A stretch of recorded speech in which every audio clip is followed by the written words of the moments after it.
that's how Man Child came about. Crazy. Before that album, it wasn't just the music now. Now, you're doing a little modeling, you're doing the acting thing, which becomes a really big deal.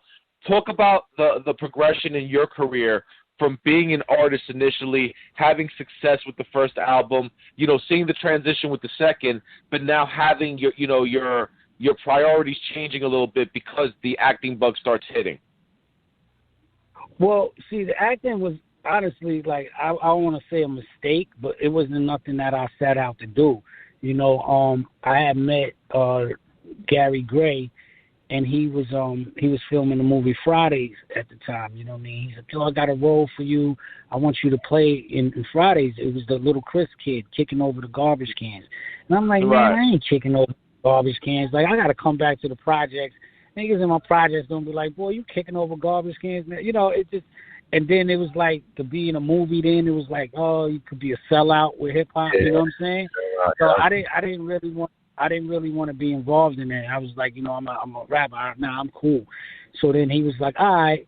So then he was shooting the TLC Waterfalls video. So he called me and he's like, yo, look, it's not really acting, so you're not selling out.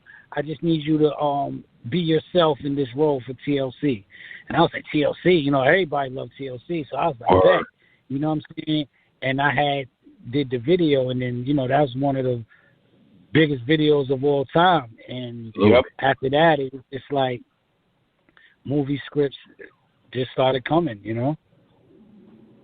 What was your first, like, major movie role? Was it In Too Deep?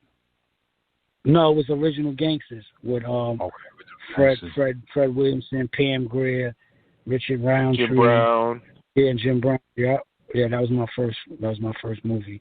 Then after how did it feel to work with them? Like, I think that when you're a young kid back then, and like even when even 1996, I was 21. I don't look at the importance of those individuals as I do now, and see what you were working with, like NFL legends, civil rights legends, blaxploitation legends. Like, looking back on that now, what was that like, in terms of just coming up as an actor, and you're working now with black royalty, so to speak? I didn't know who the hell they was. Fred called me. He's like, yeah, he called my phone. I'm like, hello. He's like, yeah, I'm Sweet Shyheim. I'm like, yeah, what's up? Who this? This the Hammer. So I'm like, all right. Hammer? I'm like, Hammer? Like, can't touch this? He like, no, this the Hammer. So I'm like, all right, what's up? He's like, I want you to play in the movie. And I'm like, all right. I said, all right, well, I don't even, who are you? So he's like, that's the most, Fred Wynn. So I'm like, yo, he's like, oh, that's Jim Brown and all them. Oh, yeah. So then it became like my uncles and them. It's like, you got to do it. It's like, you cannot not do it. If Fred Williams and Jim Brown before you got to go. You know what I'm saying?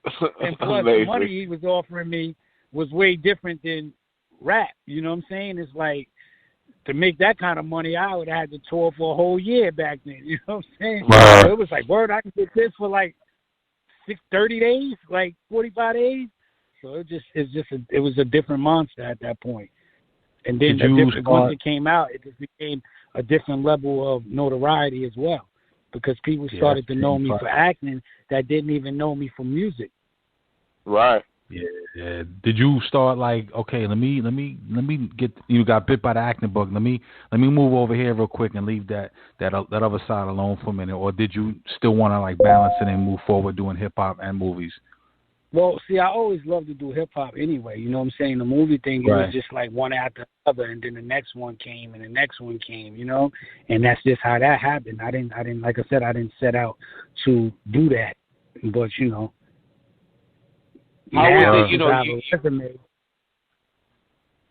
You worked with the OGs on Original Gangsters.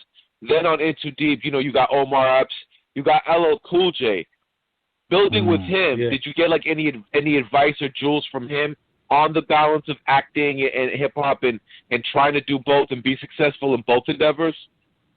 Well, before I did In Too Deep, I actually did The Preacher's Wife. I was actually in that with Denzel and Whitney Houston. And Whitney. Yeah, then after that, I did In Too Deep. I mean, it was just, like with all those, you consider them old school hip hop legends. I mean, they always just gave the best advice, man. You know what I'm saying? Stay focused and stay away from the streets, because at the same time, I was still in the streets. I was still like that kind of kid. You know what I'm saying? So the advice would be like, stay focused. You know what I'm saying? And with everybody, it's like, yo, you should let us manage you. And that type of thing. But L was always cool. Almost same thing with Omar Epps, I remember that. Because I'll take that right. Oh, that was my shit too. When